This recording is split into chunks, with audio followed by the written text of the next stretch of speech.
Hello, everyone, and welcome to the Between Tides podcast. My name is Tim, and we are so glad that you could be with us today.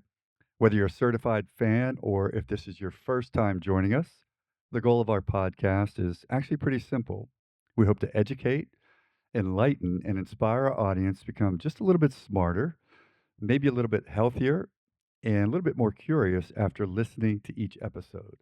Today, I'm joined by my co host, Jerrod, and our very special guest, former Steeler and Hall of Honor inductee, Larry Brown. And today, we're going to explore the topic of leadership. So, Larry, we could start this in so many different ways, but we have to go back to the 70s.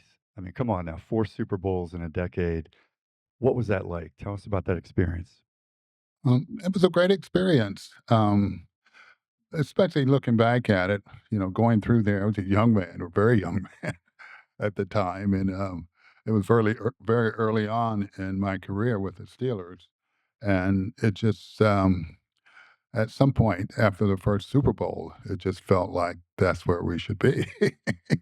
That we had a team that could keep winning, and and I was really amazed after that game coming back to Pittsburgh and a kind of reception.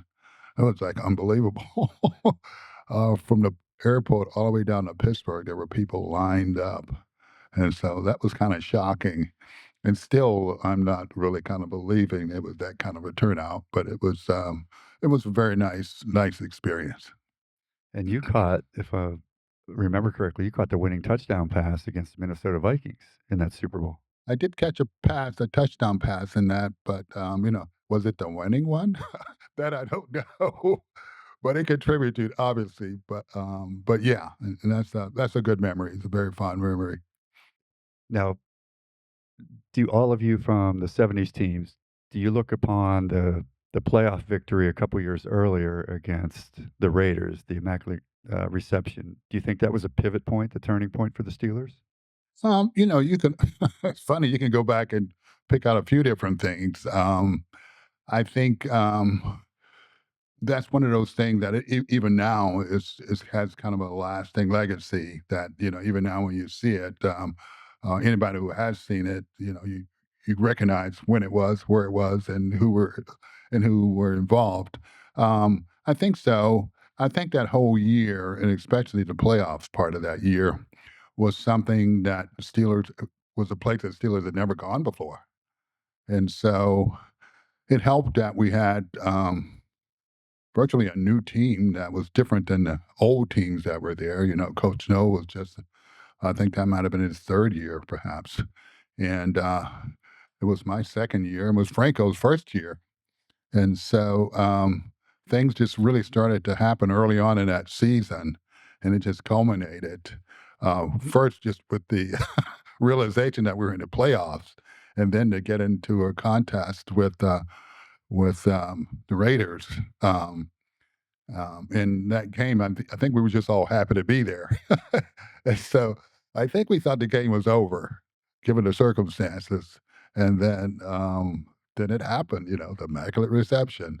And so that buoyed everybody's up and their expectations. And it's lasted for a long time. Now, we got some good news. I was talking to somebody from the airport authority a few weeks ago, and there's huge renovations being done there, as many of you know. But they said the Franco statue, the Franco exhibit there will remain. Oh, So a good. I'm lot of glad to things are hear changing, that. but that's going to stay. So good news. I was glad to hear that. He was a good friend. Boy, I miss him dearly. Mm. So big question now. You're just one of not many people to be walking around with four Super Bowl rings. Talk about the experience just playing in the Super Bowl. What was that like? Um, you know, after that first year, I think the expectations were kind of set when you go to training camp. That's what you're working toward. No, was that set by the players, or you felt it more from the coaches? Well, I think it was the players felt that, but it was really every year was kind of a reset with Mhm. expectations that were set by Coach Noel. The first one was to win the division, and then and then go on from there. And then after you've been there, then you feel like, hey, that's where we're headed this year. And it really did a lot to instill confidence in the team that the expectation that you would go. And if for some reason you fell short, that was quite a disappointment. And speaking of honors, you're one of just 53 Steelers in the entire history of the franchise to be inducted into the Hall of Honor. Talk about that a little bit. Well, Mr. Bruni called me to tell me that I had been selected, and something I never expected. And so it felt like an honor when he told me, and it still feels that way. I feel very fortunate to have come at a time where so many other players, really good, talented, Hall of Fame caliber players, were on the same team. And what I was struck by when I was selected to be inducted into that group, of how many people I felt like were probably deserving that had not made it there yet. And so I brought that up actually with Mr. Rooney when I got a chance to meet him, and, after that, I began to see him after that. But anyway, he said, "Well, yeah," he said, "I agree with you." And he said, "Well, we'll give us time. We're going to We'll work make on sure it. we're going to work on All that. right. We'll have there'll be many more people that are because when you play on a team, especially that team, uh, they are people whose profile gets elevated for obvious reason. If you catch a touchdown pass, and so on and so on, and if you make a spectacular tackle and those kind of things that get people recognized. But you know that it's a real team effort, and you got talented people all around you who go unsung, their journey. And so it's really happy to see other guys get in, because I know what kind of contribution they made. And you had an interesting career as well. It's few players play two positions during careers. You started out as a tight end, and then later you became a tackle. So what was that transition like? Um, it went better than I would have expected. I played my first 6 years and two of the Super Bowls as an offensive tackle. Excuse me, as a tight end. And the year that I transitioned over or was switched to that position was a year that I'd got injured prior. And so that whole off season, I was trying to recover from a knee injury. And by the time training camp had come around, I really wasn't ready to go out and do the running and the rigors that were required to play tight end position. I remember Coach Snow called me in his office prior to camp starting and said that he wanted me to start the camp out, going over and working with Coach Radakovich with the offensive line. I wasn't able to work because my knee was not good, but he had me go over there and say, "I'd like you to go over there, and just kind of observe. And when you're able and ready to, come back and run, we'll bring you back over." Well, I never got brought back over. So as I, rehab and recovered, the starting offensive tackle for that year was traded away, and so I kind of just slipped in that position. But it really worked out well for me. It's not something I would have projected for myself or thought that was something in my future. But as it turned out, I played another 8 years, and likely I would not have done that at tight end for a number of reasons. So it worked out well for me. Mm. So as you were approaching that, were you playing tackle with in the back of your mind, were you still thinking like, I want to get back to tight end, or were you just singular focused and you're like, now you're playing the tackle position and then go with it? Well, I think at some point, you get convinced this is something that it's The coach already is set. And so my opinion, whatever that is not going to get me back to playing tight end. So I don't remember wrestling with that once they made the switch, because the numbers are limited. You only whatever the roster size was then 40 or so on and so on. So you can't just go pull people out from different places. You got to Sure. work with the group you have. And so it's pretty obvious when you look around the room who who's in what position. So at some point, I just it was resolved to say that that's where I was, and I had to make the best of it. Okay. So going back to those teams, I mean, we could stay here for an hour and talk about the list of great players, but you played for a legend too as a coach, Chuck Noll, who's considered one of the greatest coaches of all time. What made him such a great coach? Uh, and I agree with that assessment of him. He was first a teacher. He was first a teacher, and that's the kind of people he hired. That's what he hired. He was well versed in all aspects of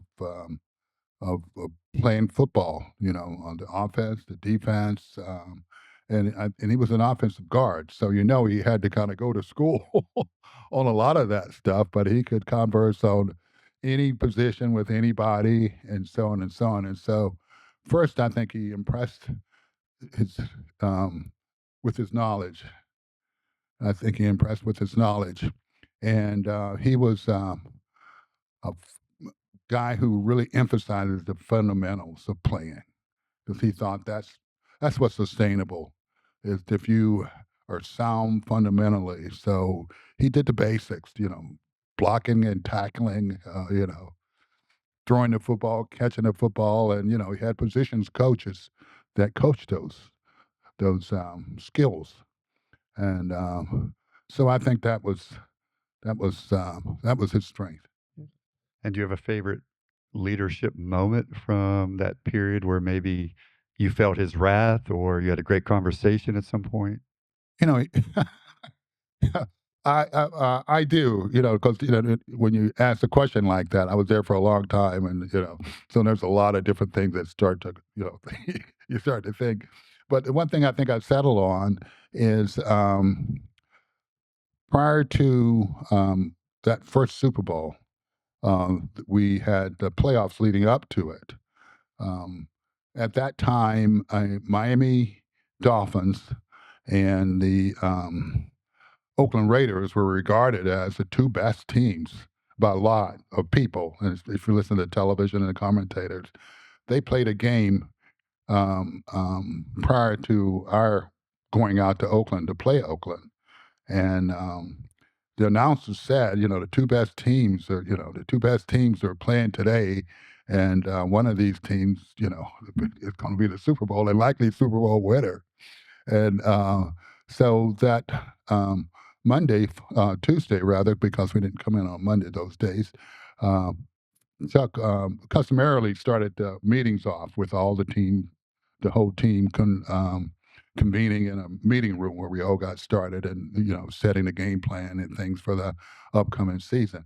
He said, "Well, I think you guys probably watched that game, and so I so I'm here to tell you the best team is in this room."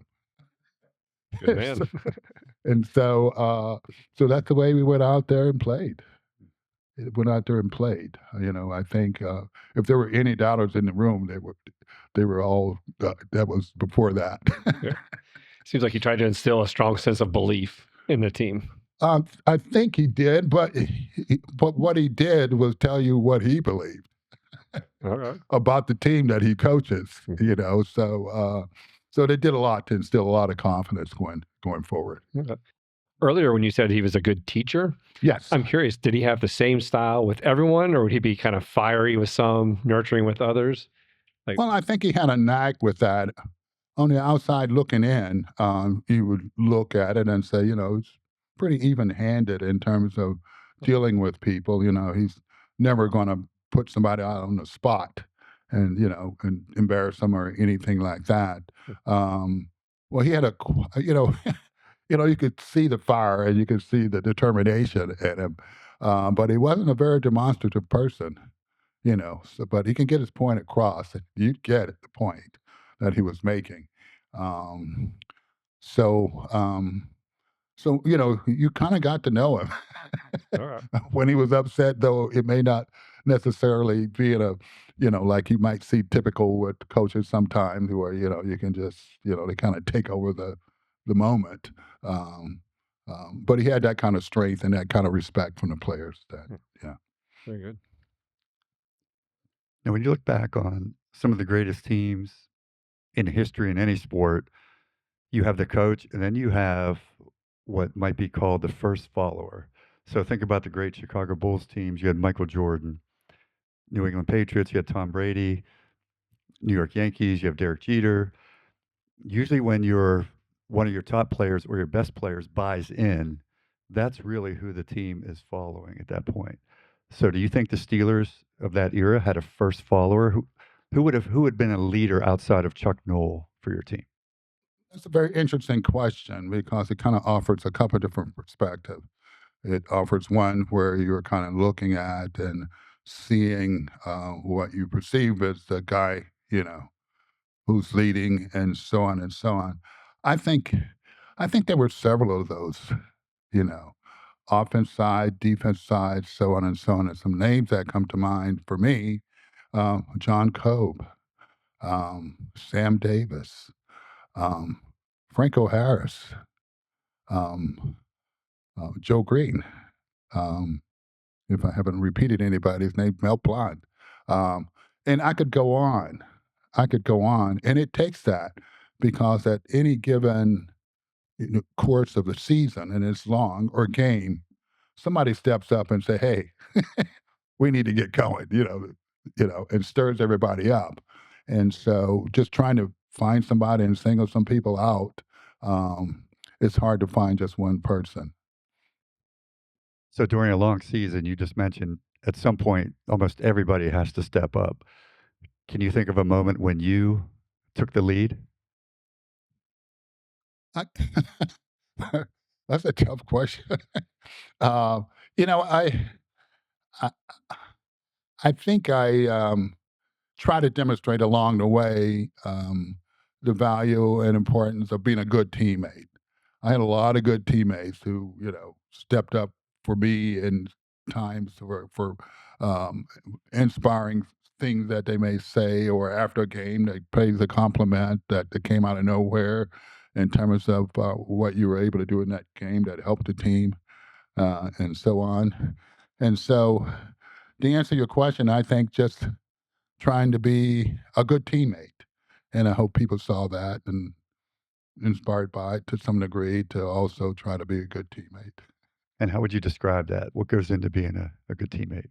Uh, Supporting whatever's going on, not just, jumping in when things, somebody just made a spectacular play, but when things didn't quite go well.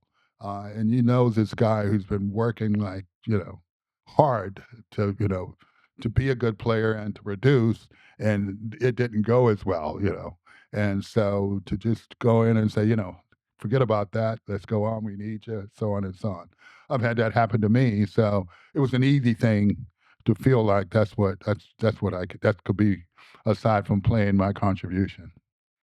That's curious. Kind of on the flip side of that, Mhm. is there ever a time where, just thinking back, that was there ever a time that you wish you had stepped up to be in a more leadership role, but you kind of just stayed Uh, in the background? Gosh, I mean, that would be kinda, you know Yeah, because I mean, we all do that. oh, It's, yeah, we all do it, yeah. gosh, but I'm sure there was. Mhm.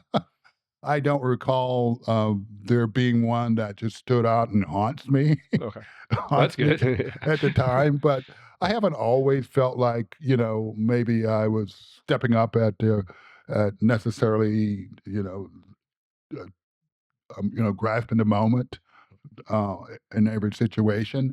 So, though I can't go back and just kind of pick out one, Mhm. I'm sure I lived there a few different times. Okay.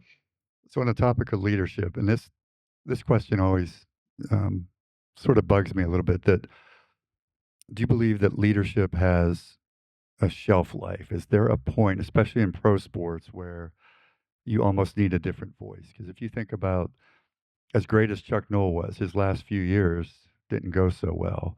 Tom Landry from that same era, same thing with him. And even today's standards, Bill Belichick, his last couple years in New England didn't go so well either. Do you think there's a point of diminishing returns for the same coach over a number of years? Uh, and again, no easy answer to that. Just on the surface, I don't know that leadership, because the nature of it and the quality of it, and what it means, I don't know that it has a shelf life.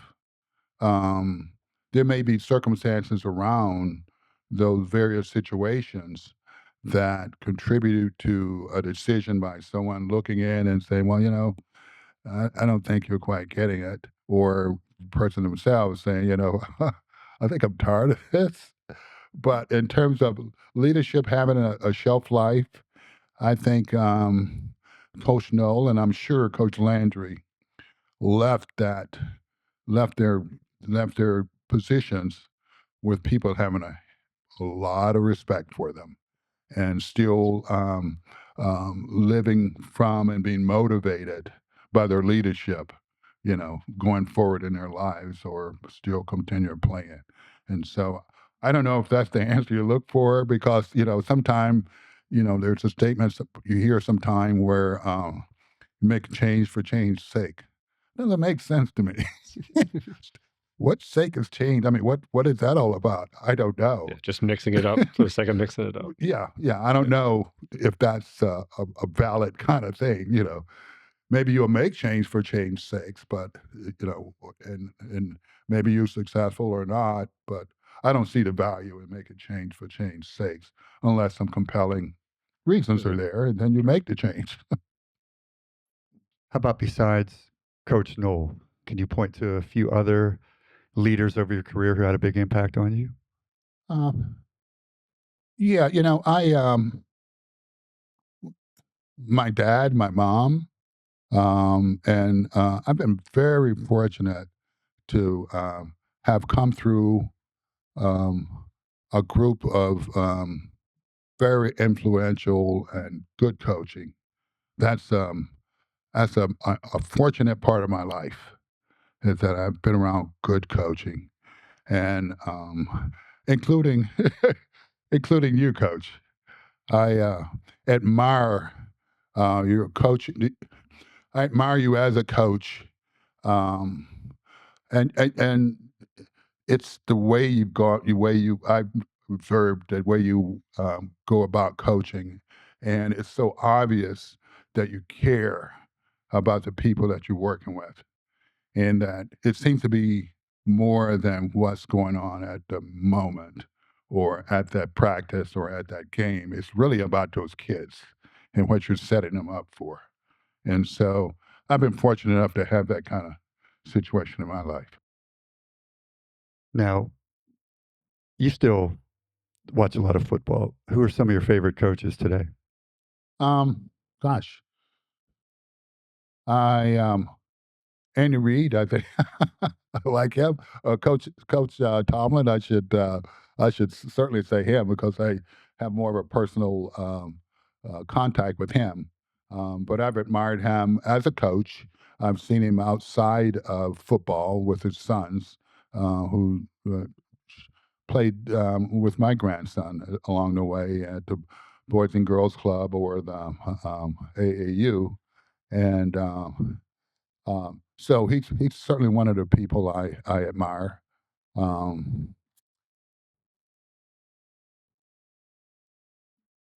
it's- I don't know. I mean, I'm kind of stumped in terms of coming up with names right now, but there are some good coaches out there, and I am as much a critic of coaches as I am of anything, And if I have any idea that what they're doing is about them more than it is about the kids or Sure. or those kind of things, then they lose me as a fan or whatever else. Yeah. But Do you feel like you see any more kind of negative trends in terms of coaching and like their leadership style over the past few years? a trend that I don't know. A lot of things have changed. I don't know that people change, but circumstances, influences, um, a lot of things affect people's behavior and approaches to different things. Um, uh, so, um, so I don't know, and you see some really prominent coaches that are very critical of the way things are now with the uh, what's the acronym? The NIL. NIL, NIL. You know, I don't have a problem.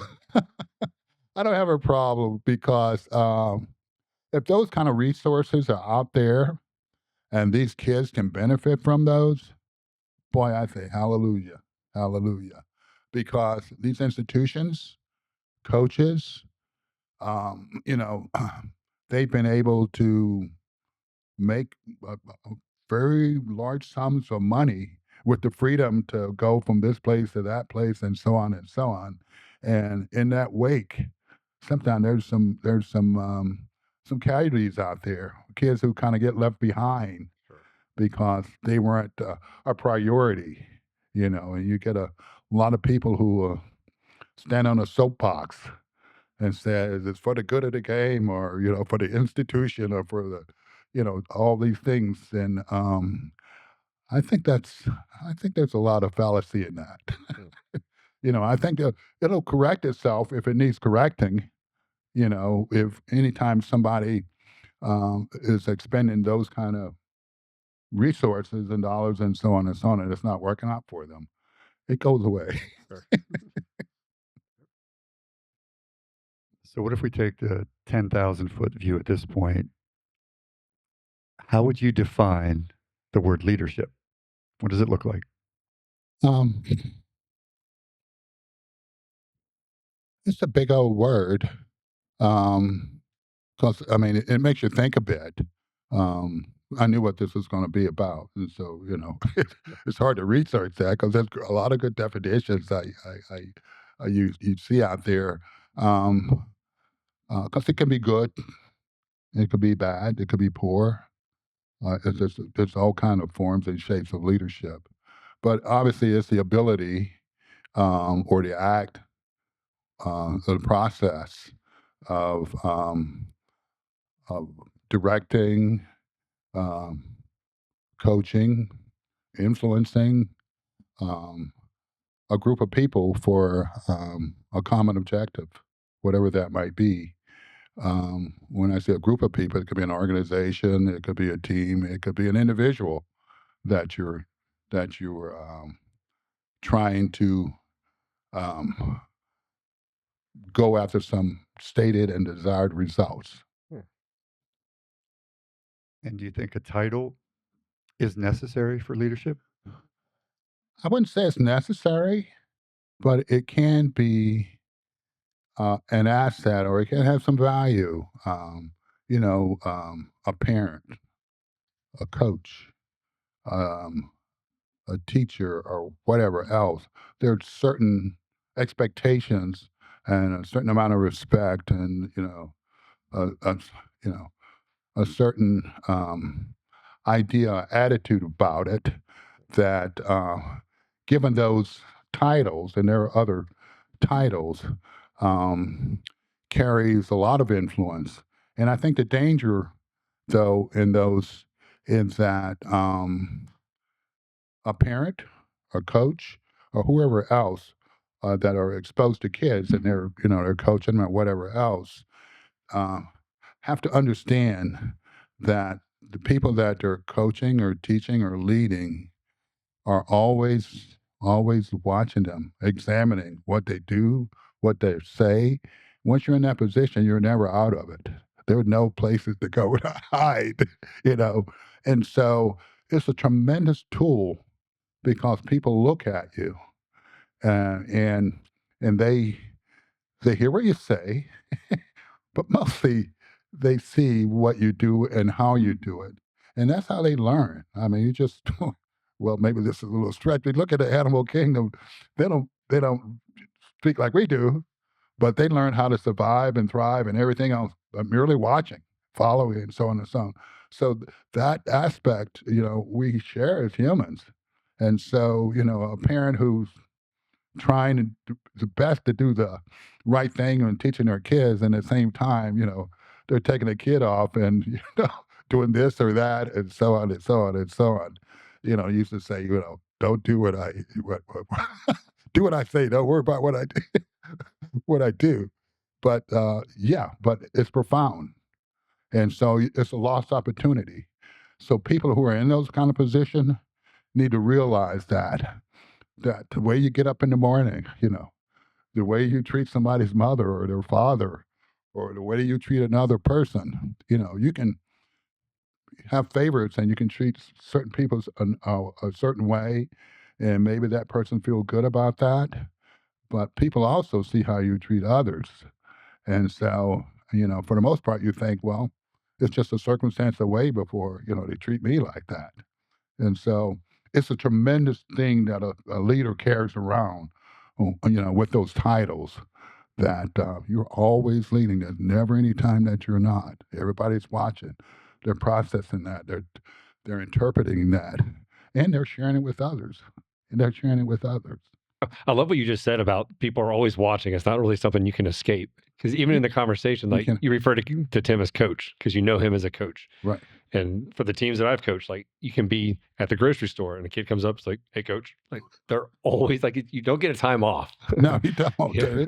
What? Yeah. Especially if you're a parent, That's very true. But it's a tremendous tool. Yeah. It's a tremendous tool to use. We have these conversations at work, and I'm talking to the managers who may be in the restaurant and so on and so on, to let them, to remind them and give them perspective that, you're coaching and teaching and all those kind of things, even when when you're just walking around the restaurant and doing whatever it is that you do, the way you do it and how you treat guys and how you treat fellow workers, So so as much as it's you think, oh my gosh, it's a tremendous tool for teaching tool. So this might be a two-parter. Some coaches, you think of, Dan Campbell, fiery, talks about biting kneecaps and, very emotional. And then you have someone more analytical. Is there a trait that transcends a great coach that is just it? Um, it's the ability to explain or show your vision for what it is that you want the team to be.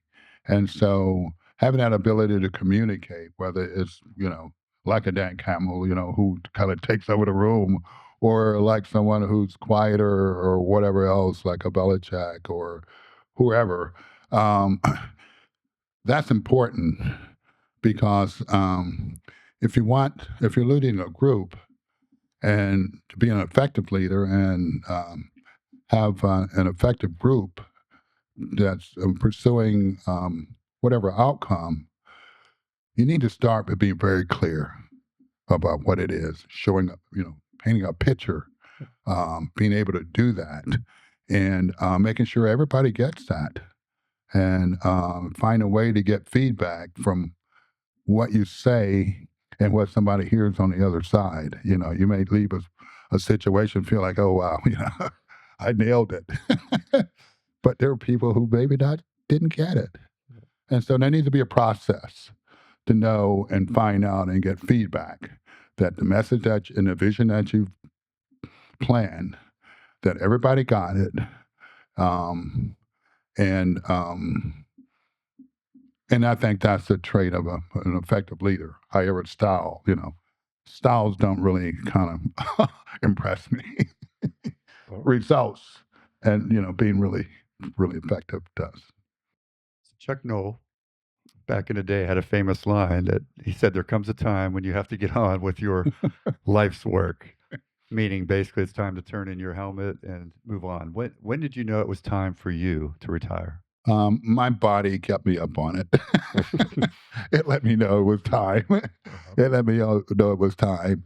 And, Chuck Chuck coach and I played at a time where the economics of sports in general, especially for players, wasn't such that you were making career money.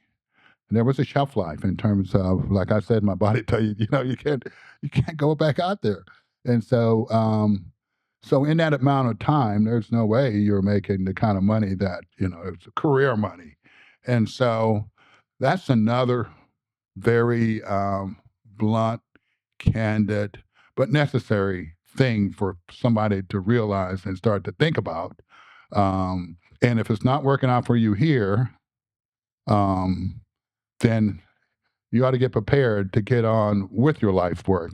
And your life work, as far as the assessment here, is that you're not living up to what we need you as a player. Maybe there's another team who might want you, but for the most part, you got so much life left that you need to start really paying attention to it.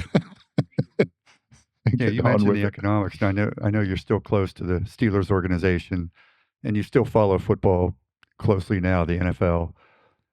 Can you compare the two eras? Like maybe back in your day, some of your teammates were insurance agents during the off season, It's a and they different had thing. jobs, correct? Oh yeah, oh yeah. Every off season, that everybody, you had an off season job. You did something you did, or um, if you were fortunate enough and made enough, then you had some choices, more or less. Or you could take some time to really kind of enjoy things a bit and rest yourself and do whatever else you could do that. But for the most part, you did know that you need to be, um, simultaneously working on, getting on with it, getting on with your life's work, getting on with your life's work. So, what And was that like for you then, entering the business world after retirement? Could you catch us up to speed on that? I was very fortunate. I had a teammate who had um, um, left a year before I did, and had started in the restaurant business. And during the course of that year, and I was still playing, he approached me about he had seen had a maybe a potential opportunity to do a franchise. And so I looked at it, boy, and I thought, wow, it looks like a nice opportunity for us. And so my last year, we teamed up and went into restaurant business. And that was and that was a good situation, and it worked out well for us. Was that something you were kind of deep in the weeds of it, or was it just more a buy-in to help support it, or what No, was I it mean like we for were you? doing it as partners. Though he was already engaged in it Mhm. by the time I retired.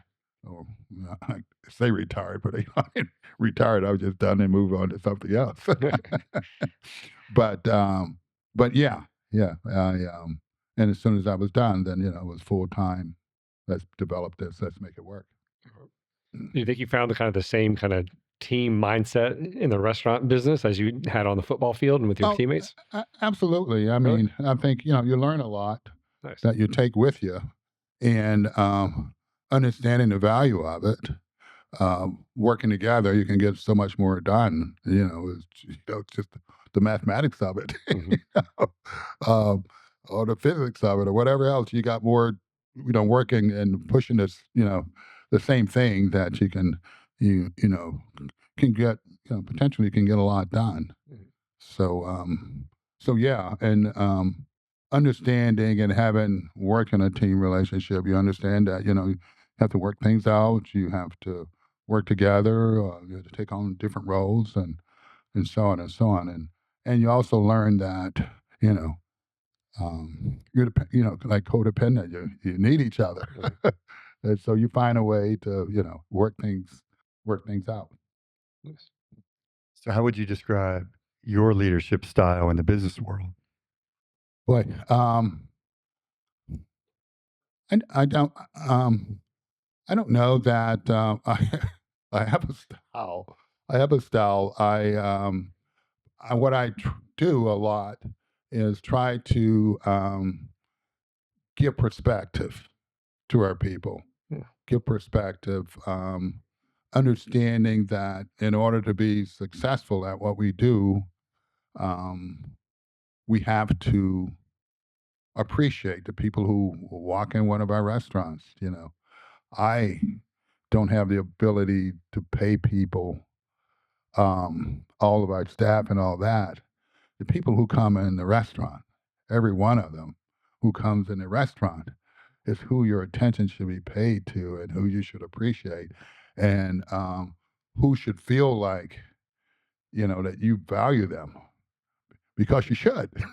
Because that's the only money that comes into that's the only way money comes into the organization, is when people choose you and your place to come to rather than someplace else. That's an important somebody who's paying your tuition, your mortgage, all the things that are required to sustain your life, is and they're walking in your door. Boy, you want to give 'em a hug. And that's a great perspective to And have. you've got to have that. Yeah. And so that's been what I've tried to do, is give perspective to people and the job that they're doing. Mhm. So when it hasn't worked out for an employee at one of your restaurants and you had to make a decision to let them go, has it usually been a skill issue or more of a character issue? It's both. it's not. It's not simple. And I found out. Life is not simple. Things aren't simple. Would be nice if they were. Sometimes, we're all human. You know, and we have great expectations sometime, but we're all, you know, we're all prone to stumble, to make a mistake, or to do whatever else. I mean, that's just who we are. And the people who learn from those things and pick themselves up and change, or to do the things that they were failing to do before, and so on and so on. You try to give people that kind of room and opportunity to do that. And so we don't just dispose of somebody. We have processes where we give people an opportunity. One mistake is not going to hurt you with that. But also, when people continue to fall short on those areas, or in skill wise, or integrity, and so on and so on, they're actually in the wrong place. There's probably a place out there for them.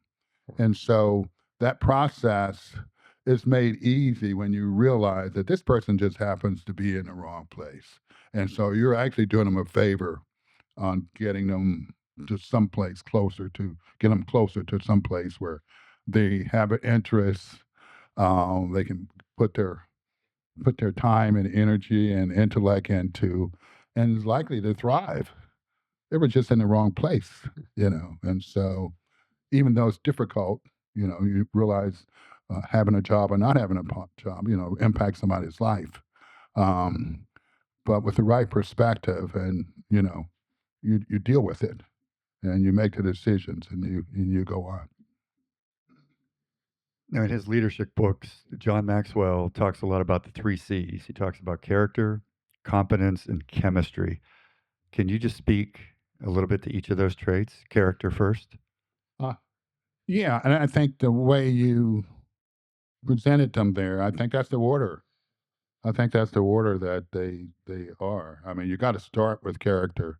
I mentioned a little bit about good leadership, poor leadership, or whatever else. I mean, we've had people who led, big big factions of people down, some horrendous places, and so forth, and damage, and so on and so on.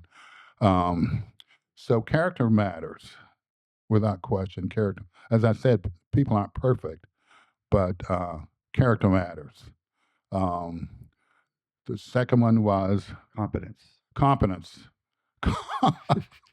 You got to start with character, because you could be a pretty competent criminal.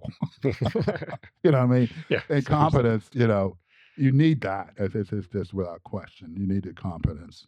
And the third one, Chemistry. chemistry. That's a good one, because to me, the chemistry just kind of implies suitability, that people are that relationships are good, and that you got some good relationship capital that continues to build among the group that's involved in whatever it is job that you're doing. I think they're all three important to a successful leadership run. Absolutely.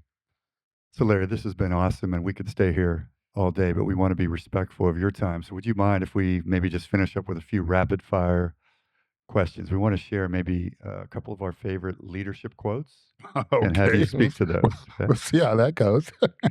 How about this one? Be the leader you wish you had. um, I agree with that. I agree with that. That's a way good place to start, and I think it's Mahatma Gandhi, who the one who says, "Be the change you want to see in the world." We talk about that, when we talk about our restaurants, and we're trying to give people a perspective on it, and we kind of touch on a little bit of how people are looking at you and judging things by that, and taking that as part of your coaching and leadership. And so that's a good place to start with yourself, always. Here's another one. Leaders are made one response at a time. And I know in sports, we talk a lot about the most important aspect of any game is the action that occurs between the action. So you mentioned maybe someone makes a mistake in a game. So that's not the end of it. It's how does the coach and how do the assistant coaches respond to that mistake? How do they handle that young man or young woman? How does that work? So do you agree with that? Leaders are made one response at a time. There's probably some good truth in that because we've seen where people have built up really good reputations and then they do something and it all comes crumbling down. And they would have done, I don't know, thousands of really good things, and people have praised them over about this one thing. And so it all matters. It all matters. And so I guess I tend to agree with that statement. I guess I tend to agree with that statement. And sometimes the difference isn't always the stuff that got the attention. It's the little thing, like you say, somebody came in and said the right thing that got somebody um, in a place where they could continue to produce that really turned out to help the entire organization move forward. So yeah, so I tend to agree with that. So when you're the leader, you don't have to be the smartest person in the room. You're just the leader. Right. When you say just the leader, I like to give a leader a little bit more credit to just the leader. But you don't if you're the smartest person in the room and you just happen to be that one in a million genius, something like that. But likely you're not. And that's a good thing.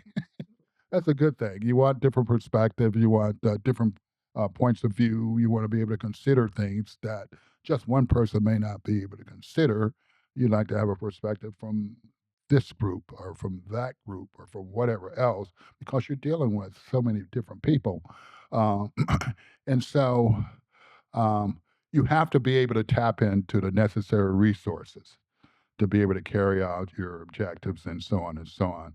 And so, um, not being the smartest person in the room on any particular thing kind of doesn't matter as long as you got a real smart guy that you're directing who can take care of that part of it. So I get it. The growth and development of people is the highest calling of a leader. Absolutely. And we had breakfast this morning, and when you and I talked, that's what I heard from you. And that's your objective. That's what drives you. That's what keeps you doing the things that you do. Why? That's a worthy pursuit.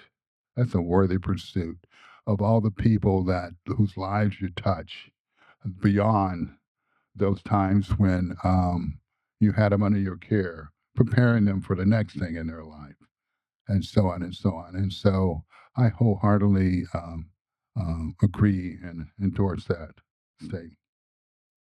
One more.